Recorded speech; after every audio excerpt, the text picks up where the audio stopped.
Step 1. Arranging the truck. Start by lining the truck's walls with medium layer items like boxes, totes, lighter square furniture, and stackable items like trinkets, kitchen chairs, garbage bags of clothes, couch cushions, etc. This can also include flat items like bed pieces and tabletops for wedging beside base layer items while stacking. Maintain a clear and unobstructed 3-foot walkway down the middle of the truck to facilitate movement and avoid tripping hazards. Ensure a 3 to 5 foot gap from the front of the truck. This open space is essential for easy access when adding large base layer pieces and initiating stacking without the need to reposition boxes or other items. Step 2. Strategic stacking. Loading the truck is a strategic process and is akin to a game of Tetris. You must follow proper stacking procedures at all times, as this will keep all items on the truck safe during transport and maximize space available on our truck. To create a solid base layer, begin with the heaviest items such as dressers, large nightstands, TV stands, and other large square furniture. Padding is crucial to prevent damage. Everything must be wrapped in moving blankets before coming on the truck. The only exceptions are large items with limited grip points that may be too slippery to carry when padded, but they still must be padded once they are on the truck. Build each wall starting with big base layer items. Then move on to medium layer items like boxes, totes, and smaller square furniture, which were conveniently placed on the truck walls during the first step of our loading procedure. Once the medium layer is in place, we move on to smaller stackable items, which we refer to as chowder, including smaller miscellaneous items like trinkets, kitchen chairs, garbage bags of clothes, couch cushions, etc. Use moving blankets or small items to fill gaps and maintain a tightly packed load. The hot dog technique is where a moving blanket is rolled up and wedged into gaps in your stack. Here is an example. So like you can make a donut like this, circular.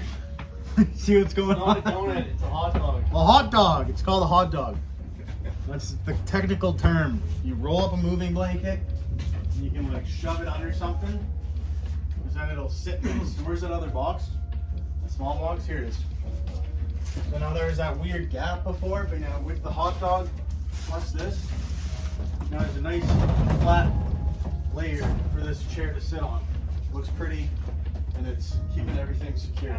You can incorporate flat items like tabletops, headboards, and footboards into the stacks by placing them beside the big base layer pieces against the truck walls. So one way to stack tabletops, headboards, or any flat items within the walls is to kind of start by putting a table here before you put in your base layer, and then you can use your base layer piece to kind of pinch this to the wall.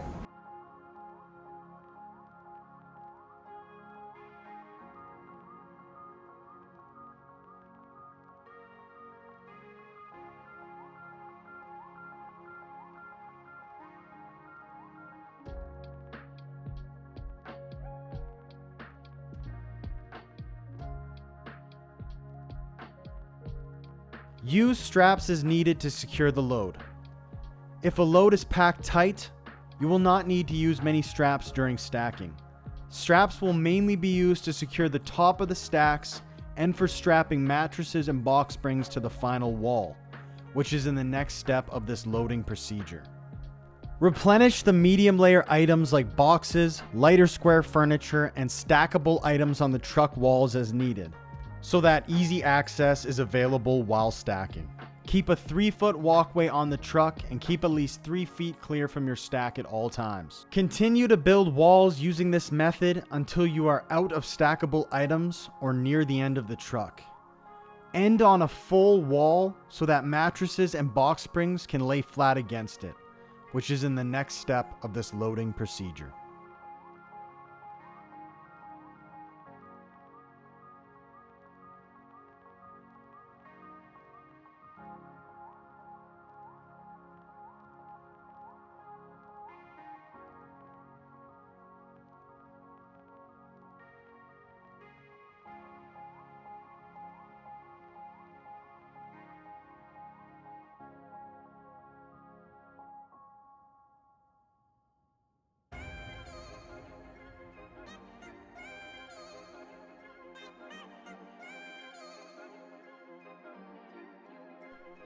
Step 3. Loading mattresses and box springs. At Manly Movers, we make it mandatory that all mattresses be put into mattress bags for hygiene reasons and the protection of the mattress during transport. Our customers are informed during their pre-move confirmation email that mat bags are mandatory and can choose between supplying their own bag or purchasing one from us, which will be provided on moving day. Load mattresses and box springs from the largest to the smallest. For instance, follow this order: king size mattress, king size box spring; queen size mattress, queen size box spring; twin size mattress, twin size box spring.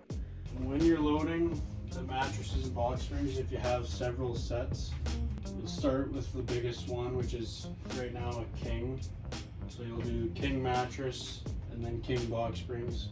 You'll alternate between mattresses and box springs. So you'll do like queen mattress, queen box spring, queen mattress, queen box spring.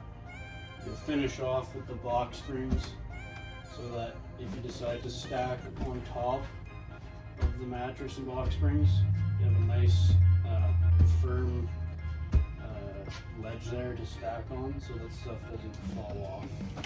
Always position the top of the mattresses and box springs towards the front of the truck as they tip towards the top. If a box spring is not in a bag, ensure a moving blanket is laid on the truck floor for box springs to be placed on. Conclude your wall with a box spring rather than a mattress. This provides a stable ledge to stack items on top without the risk of anything falling off. The mattresses and box springs are laid flat against the stack and then strapped. This keeps everything secure as the mattresses and box springs hold the tightly packed stacks from falling over during transport. This concludes part 1 of our loading procedure. We will see you in part 2, where we will show you how to load sofas, sectionals, exercise equipment, TVs, garage items, and more. Thanks for watching.